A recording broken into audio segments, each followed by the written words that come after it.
Hay bastantes definiciones sobre lo que es la memoria, pero el consenso en el mundo científico es que la memoria es el proceso por el cual podemos reconstruir nuestras experiencias pasadas. De alguna forma es la capacidad de evocar información. Pero para entender la memoria necesitamos entender una fase previa, que es el aprendizaje. Y el aprendizaje es la obtención de información del medio. Y esa información, si es relevante para el sistema, puede guardarse. Y esa es la información que más adelante podemos reconstruir y es lo que definitivamente recordamos. Y esa es la memoria. Primero hay que entender la memoria como una capacidad que es adaptativa. Es decir, la memoria no solamente de los seres humanos, sino que la memoria está presente en gran parte de los animales, y uno tiene que comenzar a pensar desde ahí, bueno, ¿para qué sirve la memoria? ¿Cuál es el sentido de la memoria?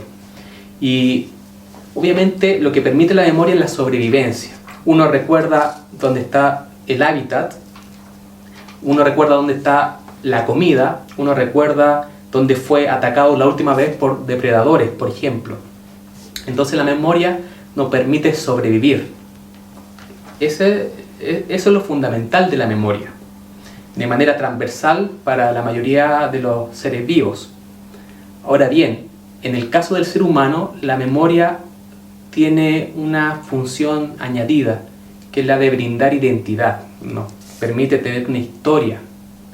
De alguna forma es como el pegamento, es aquello que aglutina nuestra vida psíquica. Es decir, yo soy Germán porque tengo una historia relacionada con el hecho de ser Germán. O si no fuese por mi memoria, habrían fragmentos inconexos de recuerdo. Entonces, bueno, permite sobrevivir, pero también el ser humano permite tener una identidad que permanece en el tiempo. Las memorias declarativas, que son aquellas memorias que uno puede decir, por ejemplo, yo les podría decir a ustedes qué fue lo que desayuné hoy día, esa es una memoria declarativa. Sabemos que ese tipo de memorias nacen en una región que está al interior del cerebro, llamada hipocampo. A partir de ahí, si esa información es relevante, esa información puede ser transferida a la corteza cerebral, donde va a quedar distribuida y desde ahí la podemos recordar. Por lo tanto, en gran parte de los casos, gran parte del cerebro está involucrado en una sola memoria. No es que una memoria quede justamente en un lugar, sino que aquella memoria puede quedar distribuida, lo que lo hace sumamente funcional, porque si uno tiene algún accidente, aún así uno puede recuperar esas memorias, porque esa memoria puede estar en varios lugares. Lo que se sabe es que gran parte de los recuerdos están alejados de lo que realmente sucedió. Cada vez que uno recuerda algo, esa memoria es activada y esa memoria se vuelve a guardar. Y cada vez que uno recuerda algo y esta memoria se tiene que volver a guardar, como en un computador cuando uno abre un archivo, lo cambia y se tiene que volver a guardar, cada vez que uno hace eso, la memoria va cambiando un poquito, una y otra vez, una y otra vez, y una y otra vez. Entonces, la memoria se va actualizando de tal forma que va perdiendo su conexión con la experiencia original. Y cuando eso sucede, uno ya no recuerda la experiencia original, sino que uno recuerda la última vez que recordó esa experiencia. Claro. Entonces la memoria, el recuerdo en el fondo está basado en un grado de ficción.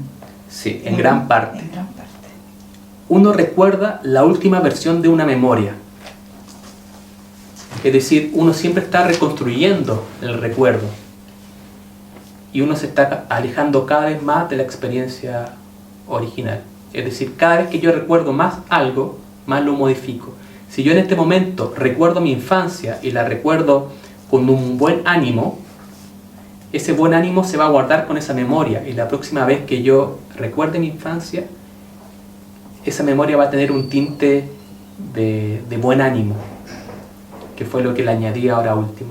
Gran parte de las memorias que uno puede recordar con mayor facilidad son cosas que uno ha vivido desde un punto de vista emocional. Y eso porque, como les decía, el cerebro se preocupa de reclutar estructuras que ayudan a que este recuerdo se guarde con mayor efectividad.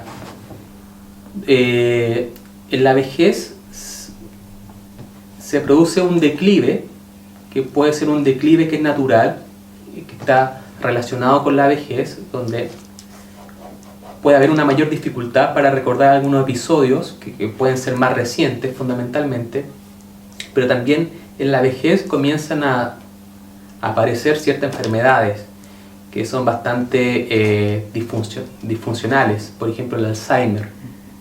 ¿Qué sucede ahí? Que ciertas estructuras del cerebro que sostienen la memoria comienzan a tener un deterioro. Por ejemplo, corteza prefrontal o el mismo hipocampo, o incluso diferentes regiones de la corteza a un nivel más general.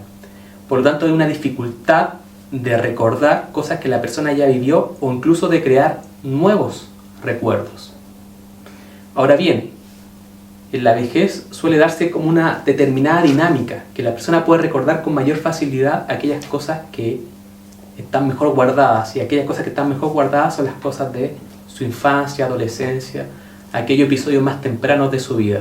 Se cree que fundamentalmente se debe a dos factores. En primer lugar, en la infancia puede haber un componente emocional que puede ser primario. Por lo tanto, hay como un acceso que está facilitado, porque uno vive mayores emociones, uno está descubriendo el mundo. Por lo tanto, las experiencias pueden ser más llamativas, más intensas. Pero también, y probablemente este sea el mayor factor, es porque uno ha recordado más aquello. Y lo que sabemos es que cada vez que uno recuerda algo, cada vez que uno activa una memoria, cada vez que uno evoca algo, eso se vuelve a guardar, pero se vuelve a guardar con una mayor intensidad. Se guarda de manera fortalecida. Por lo tanto, si algo es recordado una mayor cantidad de veces, eso uno lo va a recordar mejor. Y como la memoria antigua tiene más posibilidades de ser recordadas porque tienen mayor tiempo, esas memorias pueden quedar mejor guardadas. ¿Por qué se pierden las memorias? Básicamente porque no las recordamos. Cualquier cosa que no se utilice se tiende a perder. Si yo, por ejemplo, aprendí a tocar guitarra a los 15 años y luego no toqué nunca más guitarra, es probable que hoy día no me acuerde o me acuerde muy poco. Por lo tanto, el cerebro necesita que una memoria se vaya reactivando. Y esto también lo podemos extrapolar quizá a los fenómenos sociales. Si algo a nivel social no se recuerda, también se tiende a olvidar, se tiende a perder, hasta que alguien lo recupera, lo recuerda y lo vuelve a activar. Y prácticamente es un deber ético el mantener las memorias vivas. Sabemos que las memorias se pierden muy fácilmente, por lo tanto tiene que haber un esfuerzo consciente de recuperar las memorias, y tiene que haber también un esfuerzo consciente en mantener estas memorias en buen estado, que no es algo obvio. No basta con solamente recordar, sino que también hay que recordar algo de buena manera, cuidando de no contaminar esa memoria con aspectos que no son propios de esa memoria. Entonces, por supuesto, la sociedad tiene, a mi parecer, un deber ético en relación a las memorias y a la historia.